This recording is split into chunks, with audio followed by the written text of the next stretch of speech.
5 seconds. Start. மாண்புமிகு சட்டமன்ற உறுப்பினர்களே, வணக்கம். புதிதாக தேர்ந்தெடுக்கப்பட்டுள்ள சட்டப்பேரவையின் முதல் கூட்டத்தொடரில் உங்களிடையே உரையாற்றுவதில் நான் பெருமகிழ்ச்சி அடைகிறேன்.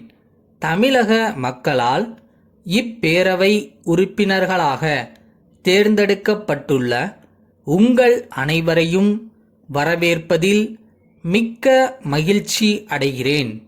நமது முக்கிய குறிக்கோளான மாநிலத்தில் சுயாட்சி, மத்தியில் கூட்டாட்சி என்ற நிலையை அரசியல் சட்ட மன்றத்தின் மூலம் எய்திடும் வகையில், மக்கள் நலனை பாதுகாக்கும் வகையில் செயல்படுவதற்கு மத்திய மாநில அரசுகளுக்கிடையே சுமூகமான உறவு நிலவிட வேண்டுமென்பது மிக முக்கியமானதாகும்.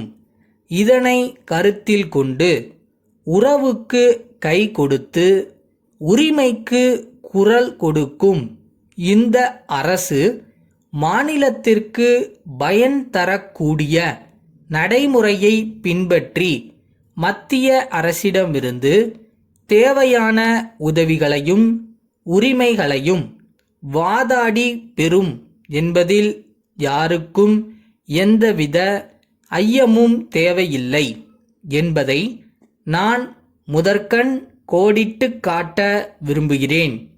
மாநிலத்தின் ஒட்டுமொத்த பொருளாதார வளர்ச்சிக்கும் அமைதியான வாழ்க்கைக்கும் சட்டம் ஒழுங்கு முறையாக பராமரிக்கப்பட வேண்டும் என்பதில் இரண்டு வித கருத்துக்கு இடமில்லை. தமிழ்நாடு அமைதி நிறைந்த ஜனநாயக பூந்தோட்டமாக திகழும் வகையில் இந்த அரசு சட்டம் ஒழுங்கை விழிப்போடு பேணி காத்திடும் என்று அனைத்து தரப்பினரும் நிச்சயமாக நம்பலாம்.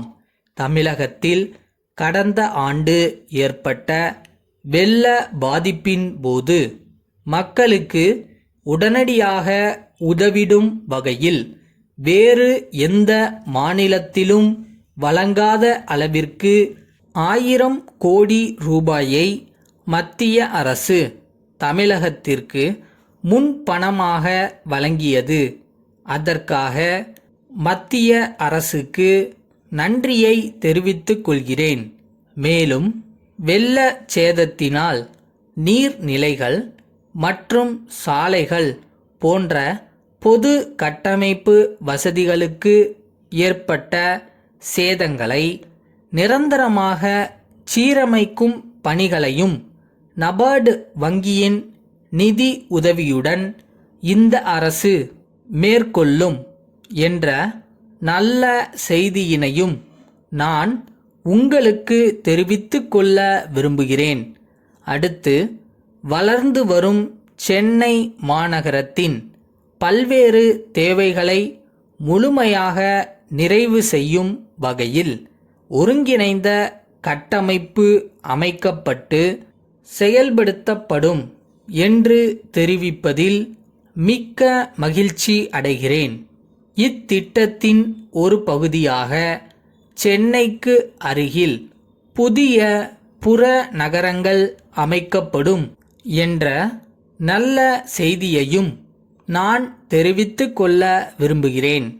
இதேபோன்று மற்ற மாநகராட்சி பகுதிகளுக்கு அருகிலும் புறநகரங்கள் அமைக்கப்படும். மாநிலமெங்கும் மின் வெட்டின்றி தொடர்ந்து மின்சாரம் வழங்கப்படுவதை இந்த அரசு உறுதி செய்யும். நாளுக்கு நாள் மின்சாரத்தின் தேவை உயர்ந்து வருவதை கருத்தில் கொண்டு தமிழ்நாடு மின்சார வாரியத்தின் வட சென்னை மற்றும் மேட்டூர் அனல் மின் நிலையங்களில் கூடுதல் மின் உற்பத்தி அலகுகள் நிறுவப்படும் என்ற மகிழ்ச்சியான செய்தியையும் தெரிவித்துக் கொள்கிறேன்.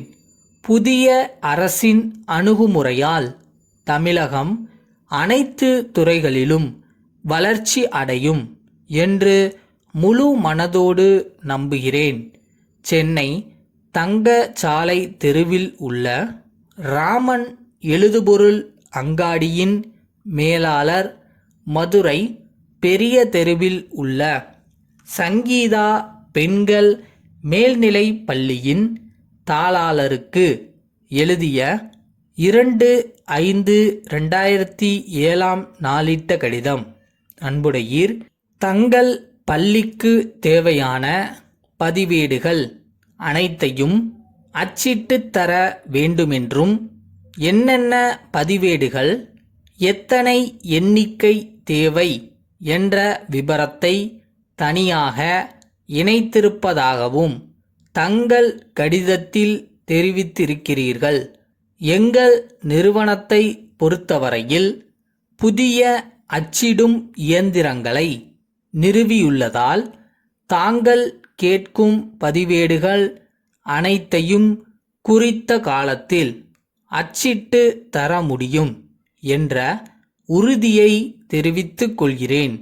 ஆனால் துரதிர்ஷ்டவசமாக தங்கள் கடிதத்துடன் இணைத்துள்ளதாக தெரிவித்துள்ள பட்டியல் எங்களுக்கு கிடைக்கப் பெறவில்லை என்பதை தெரிவித்து அதை உடனடியாக அனுப்பி வைக்குமாறு கேட்டுக்கொள்கிறேன்.